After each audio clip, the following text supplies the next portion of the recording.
9/11, the deadliest terrorist attack in the history of the United States of America.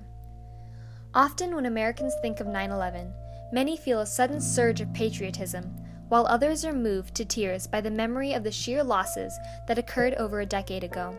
We have all heard about the great tragedy that took place in 2001, but what we don't often think about is how the profound effects of the attack still linger in our society to this day. It was a cool and clear morning in Lower Manhattan. New York was bustling with commotion. But the clear sunny disposition took a sudden turn at 8:46 a.m. Out the window I could see an American Airlines jet that was flying down the island at a perilously low altitude. I said there must be some kind of problem with that plane. He's flying too low. If he doesn't pull up, he's going to crash. And one of my colleagues said, I think he's going to crash anyway. American Airlines Flight 11 crashed into floors 93 to 99 of the North Tower of the World Trade Center. Chaos erupted in the building as the survivors attempted to flee. There was a huge explosion in the North Tower. The ground shook and the buildings rocked, and we saw the shower of debris come out of the east side of the North Tower. At 9:03 a.m., hijackers crashed United Airlines Flight 175 into floors 75 to 85 of the World Trade Center's South Tower. The moment this second plane crashed into the South Tower, it became clear that this was no accident, but rather the work of terrorists. Now it's obvious, I think we have a terrorist act of proportions that we cannot begin to imagine at this juncture. I looked back at Two World Trade and saw it was on fire, and I called my wife and I asked her what happened to Two World Trade, and she told me an airplane flew into it, and I thought she was confusing it with One World Trade. And she said, listen to me, I'm telling you, an airplane flew into it. Building got hit. We all tumbled down because it shook the building heavily. Paper, everywhere paper. And I started seeing body parts all over the floor. Hijackers aboard Flight 77 crashed the plane 310 feet into the Pentagon in Washington, D.C., killing 59 aboard and 125 military and civilian personnel inside the building. After the consecutive attacks, the Federal Aviation Administration grounded over 4,000 commercial and private planes. A fourth hijacked plane, United Flight 93, was headed towards the U.S. Capitol. However, after contacting family and learning of the attacks on the World Trade Center, passengers mounted an attempt to retake the plane. In response, the hijackers purposefully crashed the plane into a field in Pennsylvania, killing everyone aboard. If the crashes weren't enough, the South Tower and North Tower buildings collapsed at 9:59 and 10:28 a.m.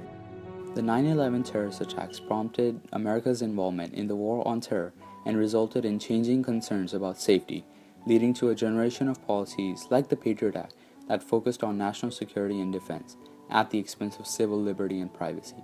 The Patriot Act made it legal for the government to keep greater surveillance on its citizens.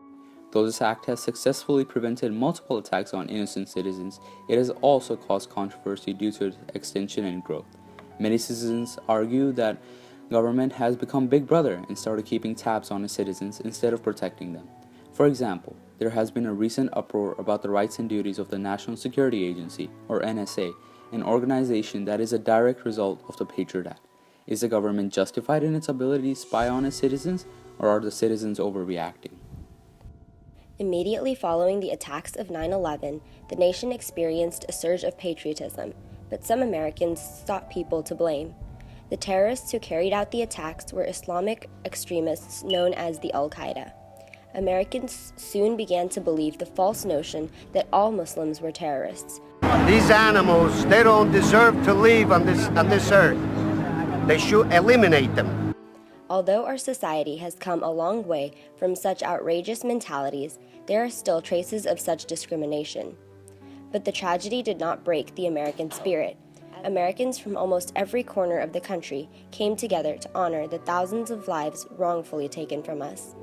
They helped directly clean up the debris along with the firefighters, donated supplies such as gloves and clothes, and sent thank you messages. Americans overcame their differences and united in their efforts to rebuild American hope. This event created a suspicion and a fear and a lack of willingness to understand folks who come from that walk of life that we have to overcome. The government made a vow to find those responsible, beginning with the president declaring the war on terror.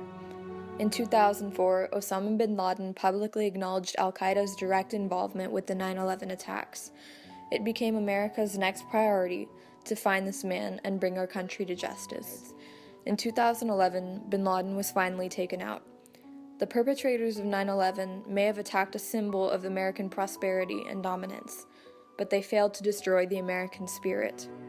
The nearly 3,000 lives lost during the attack are honored, and thousands of people who survived the tragedy are greatly cherished. The people who carry with them the lasting effects of 9/11, however, are the future generation. It is our generation's duty to look forward to the future. Future generations must be taught to always remember this moment, when our country and the world came together as one. By sharing inspirational stories of resiliency and demonstrating the strength of the human spirit, we will provide hope for future generations that they can make a difference in their homes, their communities, and the world at large. Another lesson learned from the event is the often underestimated fact that life is too short. It made me realize that, life's too short, right, to worry too much about, what you're eating or what you're drinking or how every day's a gift. What I learned from that and what I've taken from that and what I tell people over and over and over again is you don't get tomorrow guaranteed to you. 9/11 has taught Americans that we don't know how strong we are until we are forced to bring that hidden strength forward.